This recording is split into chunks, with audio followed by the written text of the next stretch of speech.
It's a ham radio. The Cadillac of ham radios.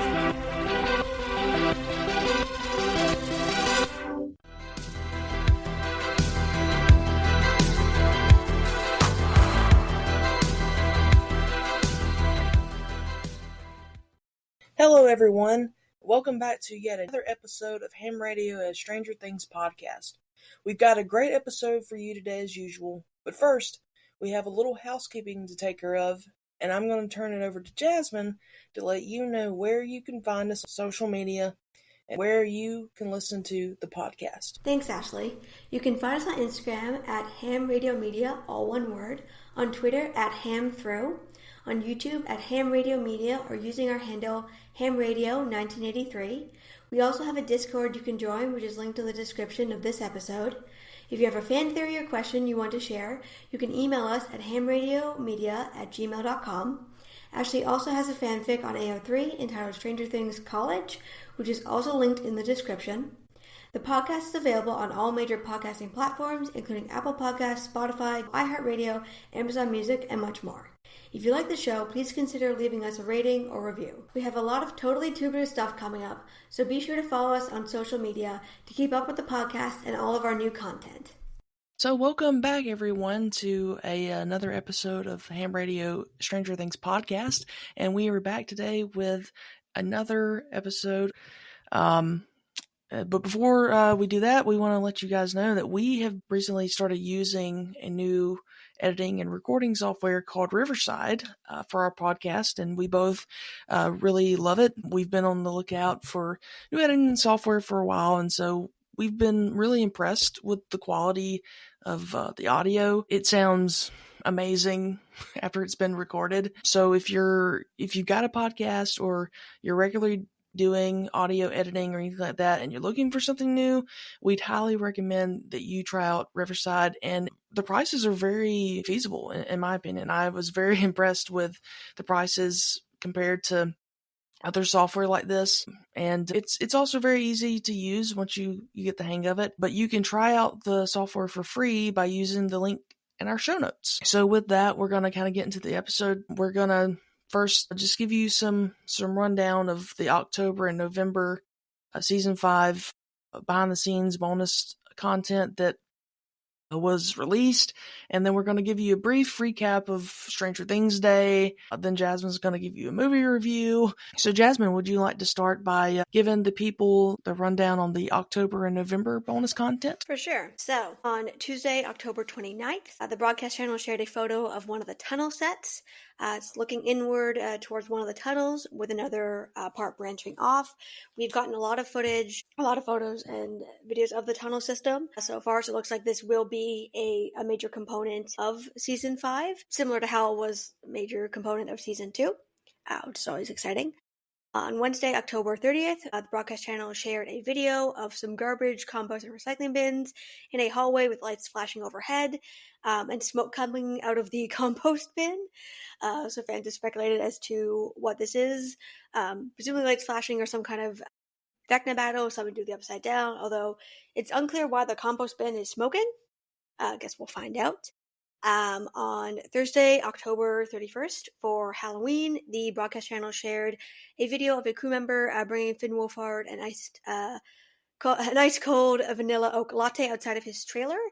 In the past, when we've gotten the actors being given coffees, it's been in their trailer.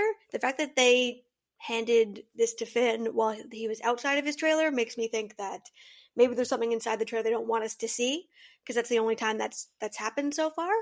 I don't know if we'll ever find out what that was, but I don't think it's innocuous, so to speak. And then they also shared a photo of the makeup trailer bathed in red light and all decked out for Halloween. The Hellfire Club neon sign is pretty cool. And then for Wednesday, November 6th, for Stranger Things Day, we got the release of the episode titles for Season 5, confirmation that Season 5 will be released in 2025, the news that there will be a 17-month time jump to the fall of 1987, 6 new behind-the-scenes photos in high resolution, and a tour of the upside-down version of Castle Byers by Noah Schnapp. We have a separate episode, actually 2 episodes, talking about all the content we got for Stranger Things Day with our friends from the East Coast Rock broadcast. So you can go and check that out. And then on Friday, November 22nd, to mark the 200th day of filming for season 5, the broadcast channel shared a video of a mariachi band that was hired to play for the cast and crew outside of the Crew House set with the caption, "Sharing this a bit late, but this was not what I was expecting," when they said, "Party on set for day 200 of filming," and I'm not mad about it.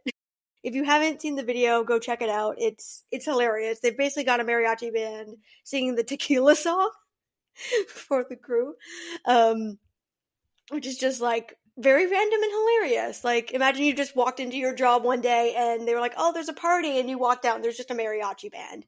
I mean, it's not the surprise you expect, but maybe it's the surprise you need. I was like, wow, this is probably the most random thing that they've done. It did seem to bring joy to the crew and everyone, so, I mean, clearly they knew their audience. So next up, I went to see the Saturday Night movie, so I thought I would give all of you guys my review. On the whole, I'd say the movie is good, but not great. It does take a while to get going. For those of you who don't know the premise, it's about the first ever taping of Saturday Night Live to mark the anniversary. I'd say, the acting's well done, that kind of thing. Finn Wolfhard plays an NBC page, trying to get people to come to the show.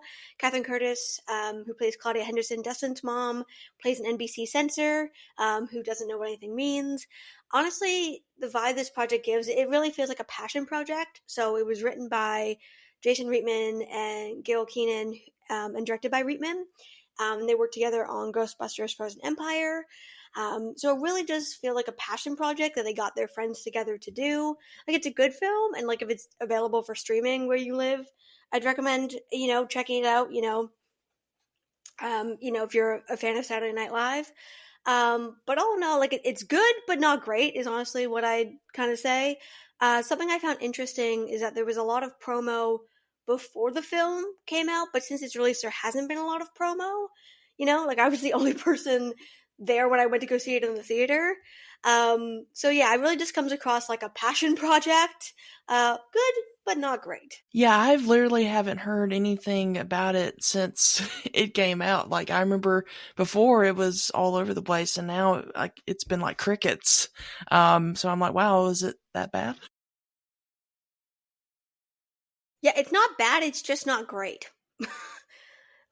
And I feel like if they had hyped it, like they hyped it a lot before it came out, and then it came out and they haven't really done anything with it, so I'm not quite sure why that is. I'm not really sure. It's kind of a weird marketing approach. Like, everybody was talking about it, and then it came out, and then like nobody went to see it, and they haven't really done any promo since, so I don't know. I'm not sure what the story is there, but it is a little strange. Yeah, and then I wanted to talk about something that our friends at Starcourt Study Hall pointed out in their Jopper episode. So I was re-listening to that recently, and they brought up how in the cold open with Brenner at the beginning of season 4, chapter 1, the Hellfire Club, how it parallels the scene after the title card in season 1, chapter 1, The Vanishing of Will Byers, where we see Hopper getting ready for work. And there's this great parallel here between their morning routines, and we can see how these two scenes parallel each other, with Brenner and Hopper being the two father figures in Eleven's life. If you haven't listened to that episode, I would recommend you go listen to it. And the question I was left with, having gone back and rewatched these scenes, was this intentional or just a coincidence? Is this just a coincidence that this happens to be the way that both these characters were introduced? They're establishing scenes that, show where these two men are at in life, what their morning routine looks like. It establishes who they are as characters at that point in time. But since season 4 was all about setup and kind of dropping breadcrumbs and clues to previous seasons and, what we're building to in season 5, was it intentional? Was this something where the showrunners were intentionally trying to parallel these two father figures in Eleven's life and how they're so different from each other? Because something that really struck me is that, like, Brenner's scenes, show a very, quote, put together person, someone whose life is extremely structured. And now from the outside, he looks like, a totally normal person, very put together, right? And as they established in season 1, the reason he was able to carry out what he did for so long and go undetected and get funding for it and everything was because he's a true believer. He presents this image of put togetherness, like he presents a certain professional image, versus Hopper, who's a goddamn mess when we see him in season 1. Like he's not in a good place at all, and he can be a real asshole at times. But by contrast, underneath that is someone who really does care. And when he realizes there is actually something wrong, that Will is actually missing, he wouldn't abandon his bike like that he's been chasing the wrong kid and there's some kids stuck here and they need help. Like, beneath all of that is a guy who actually really does care about doing the right thing, versus Brenner, who on the surface, looks like an upstanding citizen, but underneath that is a very evil person. And I really just love that contrast that they brought up between these two people, where you have one who on the surface looks one way, but is something else underneath. Likewise, Hopper looks very different on the surface, but is something else underneath, and how these are the two kind of conflicting father figures of her life, and I know what a big contrast that is, and how that's, season 4 dealt a lot with her trying to kind of reconcile, the contrast of her life as it was and the new life that she's been building. And I just thought it was such an interesting parallel, and it's something I keep thinking about now when I'm rewatching. So if you haven't gone and listened to that episode, I highly recommend it. And I just love, there's so many great parallels between season 4 and scenes in other seasons that I feel like I keep finding as I rewatch. This is definitely one that now that I've got like in the back of my mind. You bring up some really good points there, Jasmine, and I remember I listened to that episode as well, and I enjoy the parallels between Hopper and Brenner, and the way they did that right between them, like season 1 or season 4, and it's always incredible when you think about Brenner in general, because the Duffer Brothers, I know, have gone on record as saying that a lot of who Brenner is as a character was actually, a lot of that was Matthew Modine's doing, because they, by their own admission, had not fully fleshed out Brenner as a character in the development of season 1. And if you go back and read the Montauk pilot script, there is no character named Brenner. It's like Agent 1 or whatever. And I always found that very interesting, because the lab plays such a huge, well, not like a huge, but it's so prevalent throughout season 1, where you go like, how could you not have this evil scientist guy, fleshed out? But then again, like, they've also said that he was originally supposed to look like a lumberjack, which I always thought was kind of weird. But no, like, you're exactly right, and I think it just, in a poetic way, it shows without telling you that these are two very different people. And like with Hopper in season 1, when he's getting dressed and getting ready for his day in episode 1, it's really cool, because if you go back and watch both of those shots individually, whenever they're getting dressed, I mean, it's almost looks very similar. But then when you kind of pull back the curtain and you look at Hopper, his trailer is a mess. He's been on a bender the night before. He doesn't look like he really cares about anybody or anything. And then there's Brenner, whose house is so clean, and he's clipping bonsai plants every morning and shaving every day, and does a crossword puzzle in a minute flat, and sips tea, and it's all great. Reads the paper, But like you said, both of these guys on both the surface and underneath the surface are two very different people. And with Hopper, you have a guy who is a good guy, but bad things have happened to him that he feels guilt about, and he doesn't understand why they've happened to him and all that. But then you have Brenner, who is a bad guy but thinks he's doing the greater good. by stealing babies from their mother's wombs and putting them through awful human experimentations to carry out his awful deeds, and then he gaslights them when things don't go the way he wanted them to, and yet he's doing bad things. And I just think it's brilliant writing and directing that the Duffer Brothers chosen to do that. And it took me a little bit while to appreciate the scene of Brenner in the cold open of season 4. But the more and more I rewatch season 4, I just love it even more because we get just a little bit of glimpse into Brenner's life. And again, like, there's no dialogue whatsoever in the scene or with Hopper, really. And it's like, you don't really need that much just to see, like, how these guys live. And I always, like, when I go to the grocery store, when I look at what people put in their buggies and stuff, I always go, you can tell a lot about a person by what they are buying when they shop. And I think it's the same can be said for a person's daily routine. You can tell a lot about a person by their idiosyncrasies and what they do. And I think it's more evident with Brenner than with Hopper, because again, like, we learn with Hopper of everything with his daughter, and so that's kind of why he's the way he is. But Brenner is the way he is because he's just a terrible human being, Yeah, and it's one of those scenes. I feel like the season 4 cold open, it goes by so quickly, and then when you first watch it, you're just trying to figure out, like, what timeline are we in here? That I feel like you don't really appreciate it until you go back and rewatch it. Likewise with Hopper, like, you spend the whole scene being like, who is this guy? And I remember we first watched it, my friend had already seen the show, and she's like, who do you think this guy is? And I'm like, maybe, like, she's like laughing. I was like, hey, who do you think he is? And I was like, oh, like, he was smoking, so I'm like, maybe the town doctor or something. She goes, no, he's the chief of police. And I'm like, oh my God, this guy is the chief of police? She's like, yeah.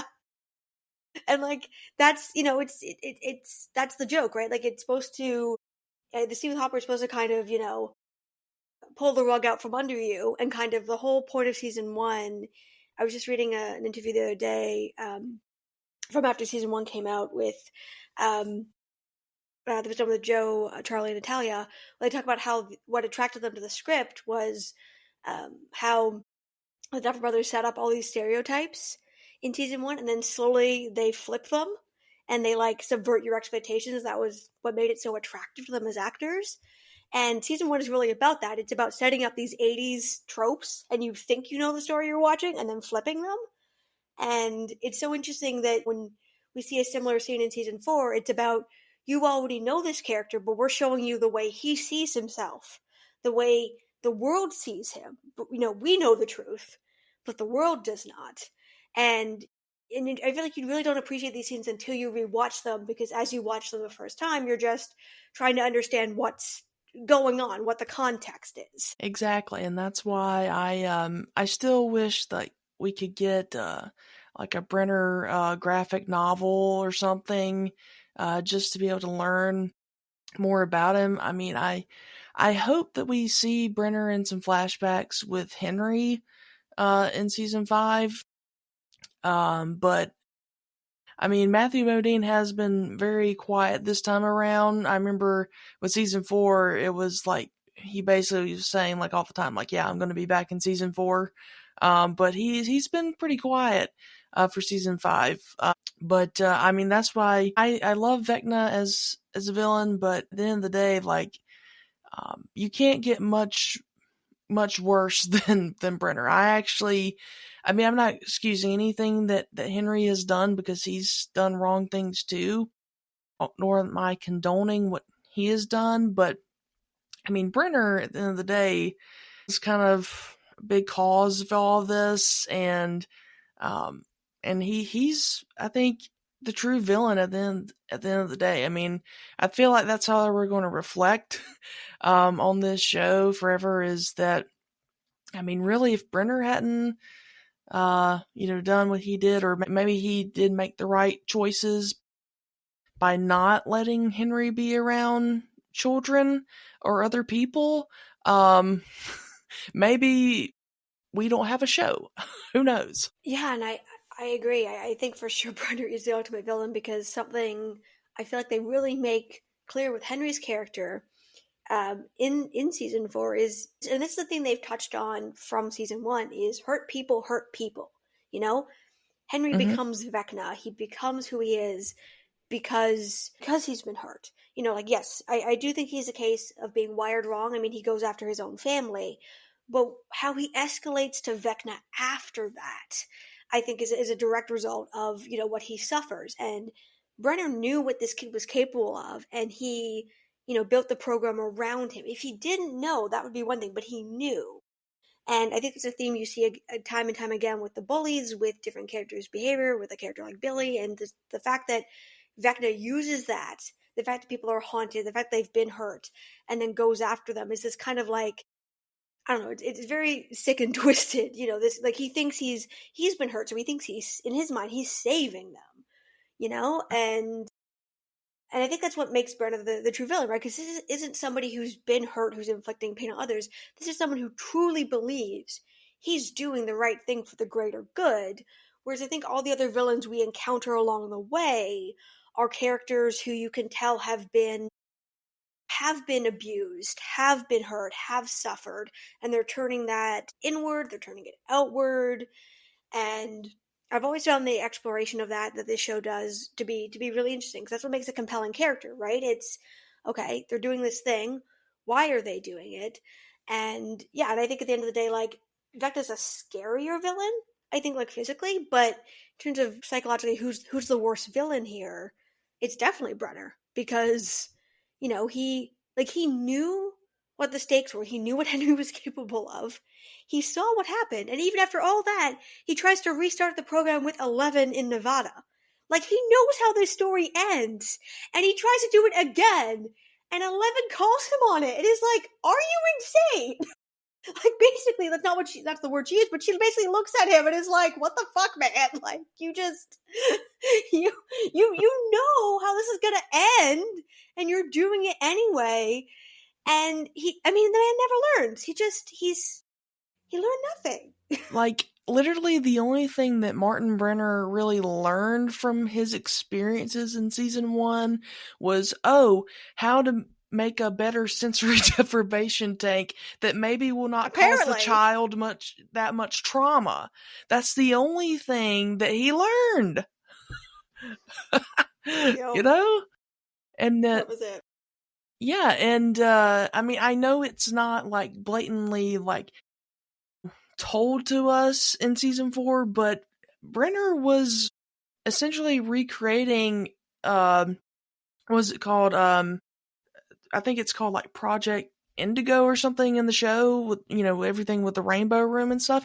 I mean, he was basically trying to recreate that, like you said, in Nevada with the Nina Project. I mean, maybe that's what Owens had to sell his soul in order for 11 to get her powers back, but that's what Brenner was doing. Like, you don't put that much money or time towards something like that if it's just for that one thing.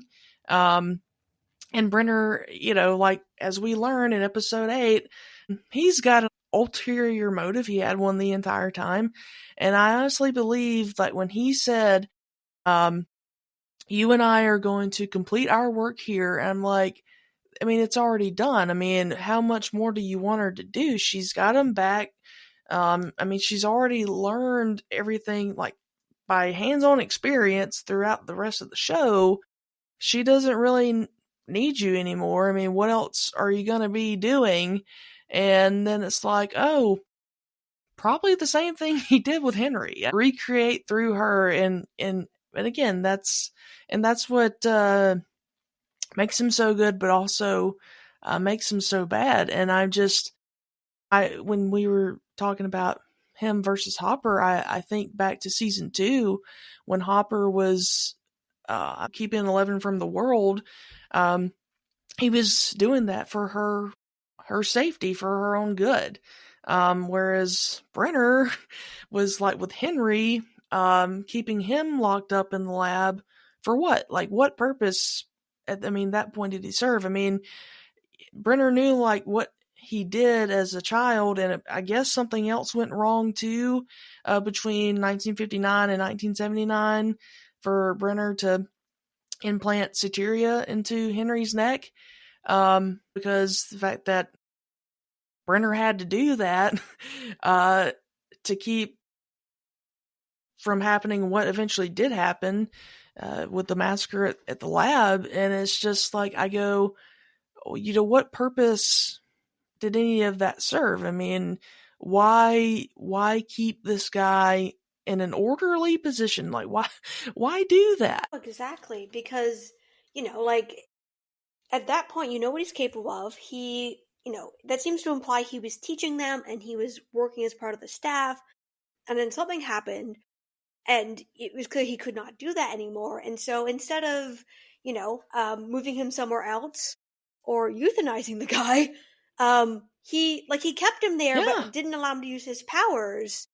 So it's like, okay, but if he can't teach them and you're not allowing him to tell the kids, like, who he is, because when he reveals it to 11, they shock him. So if you're not using him for that purpose, like, another person who does not have powers would be a better fit for that role, why keep him around? And I just feel like it's control, right? He didn't want to let Henry outside of his control.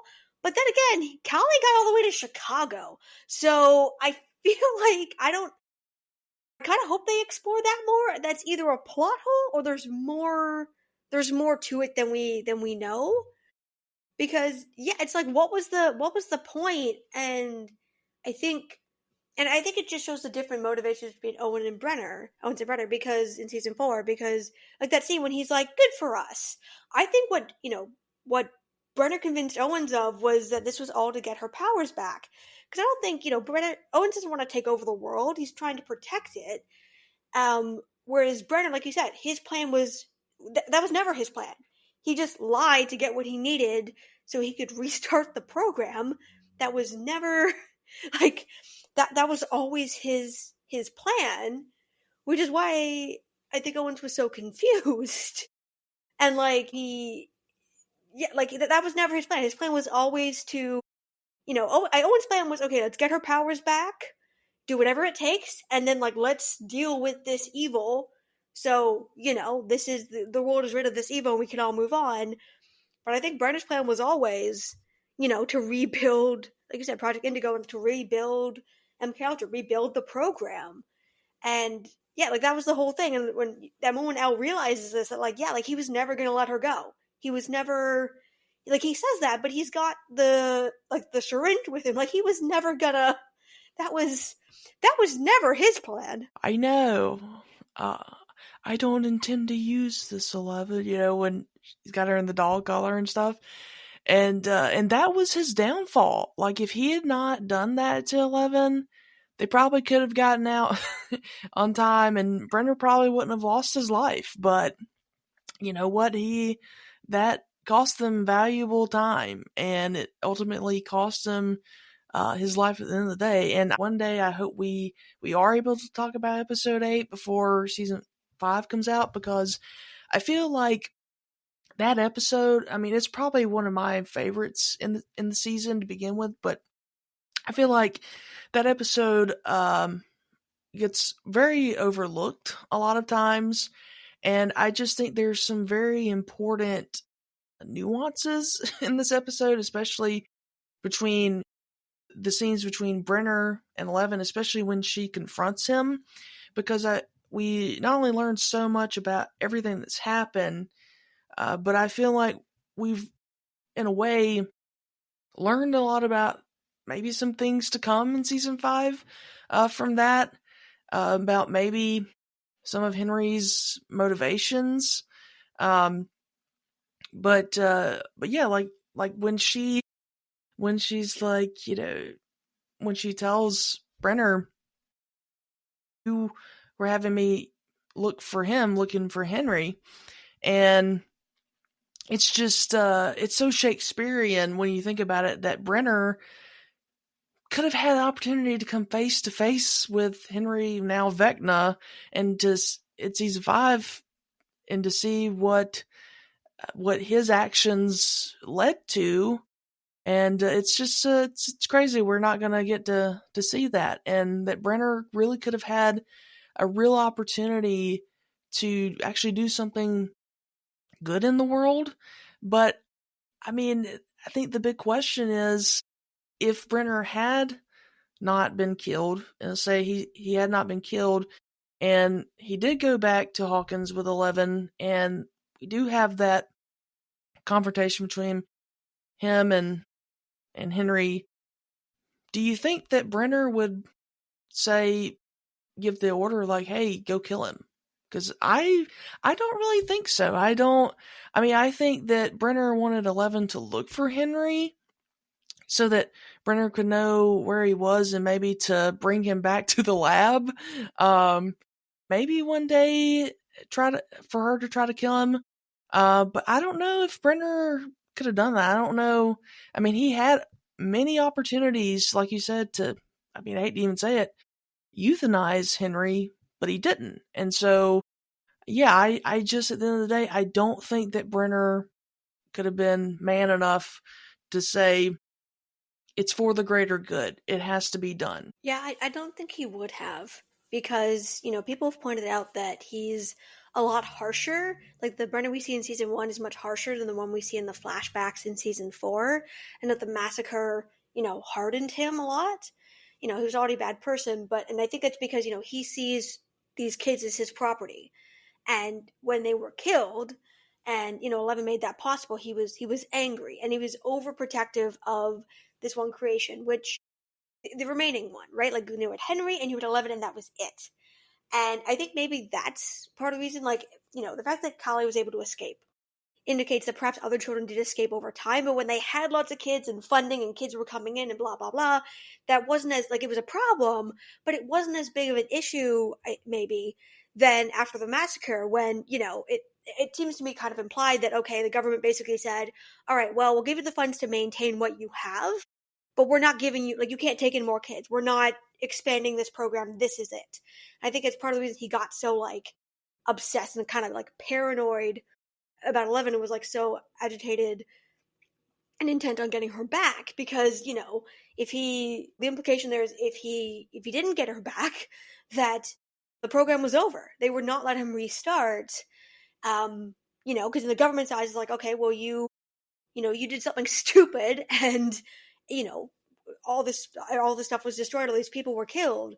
So I don't think 11, believes, like, oh, it's, to find him, and to kill him. But I don't think Brenner would have actually done that. I think he wanted her to find him, so yeah, he could, bring him back into the lab, back into the program. He could restart the program with the two of them. He's so kind of arrogant and so enamored in his own belief system that I think he actually believed that, that would be possible, which what we see is absolutely absurd. Like, no way in hell would Henry do that. Like, like Vecna, or Henry, whatever you want to call him, like, he kills everybody that comes in there.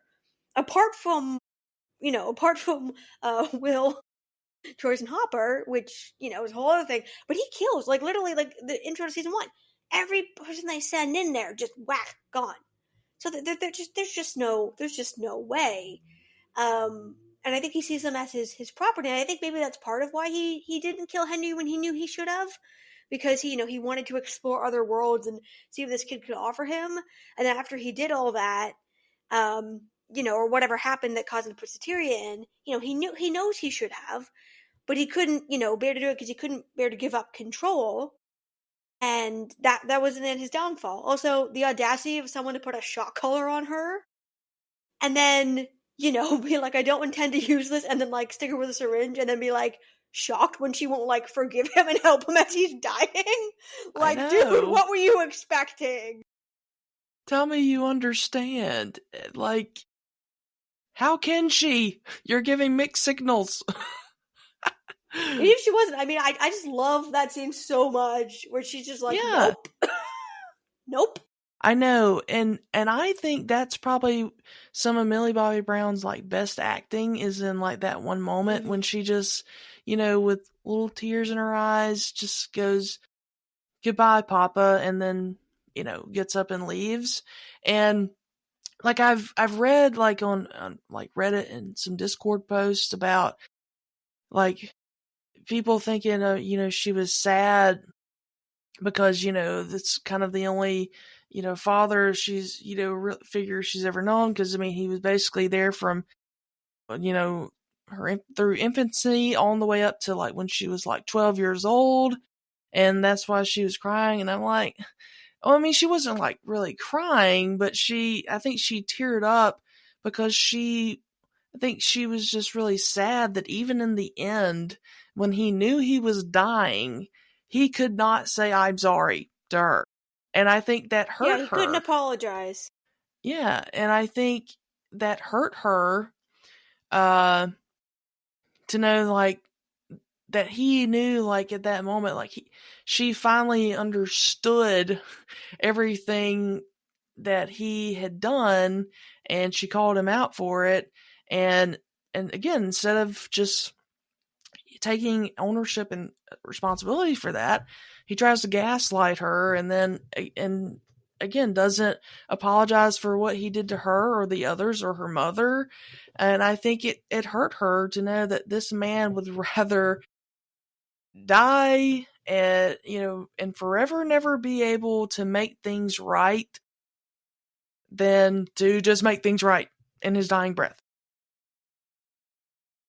Yeah, 100%. I agree with you. I don't think she was mourning his loss. I think she was like more mourning the realization that like, that even his dying breath, he couldn't apologize. He couldn't admit that he'd hurt people. He not even in his dying breath, which, going back to the parallels to Hopper, the fact that the first scene we see with those two back together is her crying and sobbing and being like, I never gave up and I kept the door open 3 inches. And he's like, it's okay, it's okay.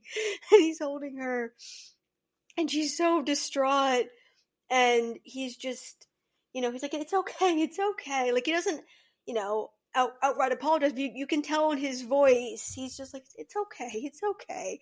Like he knows he went overboard, he knows he went too far, and you could tell that she understands.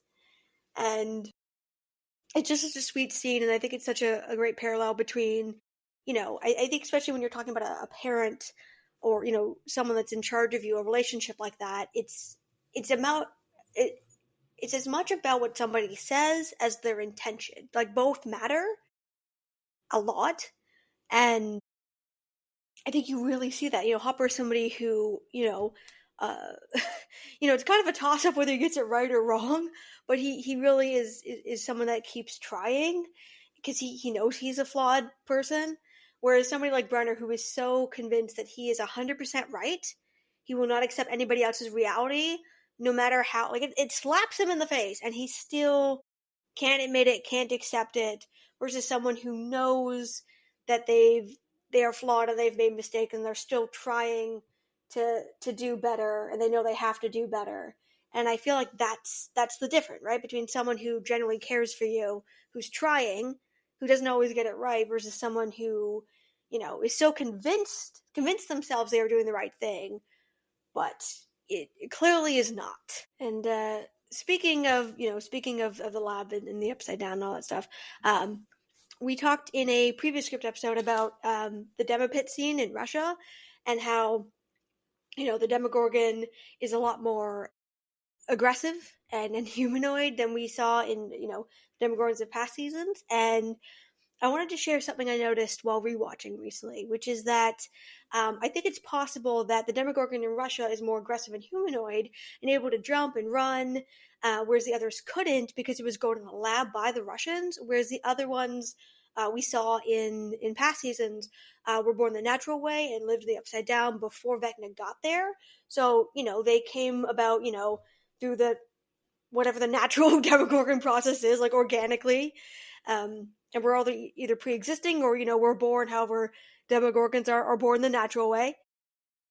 Whereas the ones we see in Russia are lab grown. They're being grown in a lab for the specific purpose of attacking and eating prisoners. Whereas the Demogorgons we see in previous seasons, like Dart, for example, they show kind of different personalities, so to speak. They're more like an animal we might recognize. So similar to how Vecna and 11 are more powerful than the other numbers of the lab because they had natural born powers that were enhanced through experiments, whereas some of the other kids, from what we're shown, like Holly, were abducted and then, presumably injected with whatever Henry had and was developed from there. And there seems to be a difference between whether something is organic, like you're born with it, or like the natural process occurs and is then enhanced versus something that is lab grown or, something that happens kind of after the fact. Which I thought was interesting because I know a lot of people commented after season 4 came out, the Demogorgon looked a bit, different. And the Duff brothers said that they planned that scene because they really wanted to like show what a Demogorgon could do and how what a Demogorgon can do has evolved over time. If you look at, Barb's death in season 1 versus season 4, it looks quite different. But upon rewatching, I was like, oh, like I noticed that, there does seem to be a correlation here, both human and animal, between, powers, the upside down, and what something can do based on, did it naturally get this ability, or was it enhanced, or was this lab grown or added to, after the fact? Yeah, I've also often kind of wondered that too. If there are, if that is the big difference between the two. And yeah, I really don't know. I think it's because, I think a lot like with the Nina project that we just didn't get enough, like to really get enough context behind everything with that. But I wonder too if the Russian Demogorgon, like being in Russia in a cold environment, because we know, like, I guess if, depending on what we learn with the Upside Down in season 5, I kind of assume, like, with a colder environment, it would, give the Demogorgon more abilities and more strength. But yeah, I do think you're onto something, Jasmine, with that theory, because it makes a lot more sense for like organic powers to be stronger. Same with the Demogorgon. Yeah, I really don't know. I don't really know the best way to really answer that question, to be honest with you. Because I didn't really know what all it was they were actually doing with the Demogorgons, in the lab, other than, like, I guess some kind of breeding program.